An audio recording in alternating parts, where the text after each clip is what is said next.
matupad din ang aking pangarap na ipagtapat sa'yo.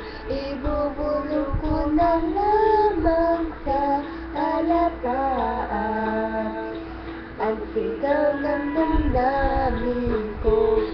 Suyapan mo na sana ang langit, pagkat sakaling marinig ng puso mo ang tinig ko. Naalala mo sana ako dahil noon pa man sa ibang nakalaan ang pag-ibig ko bawat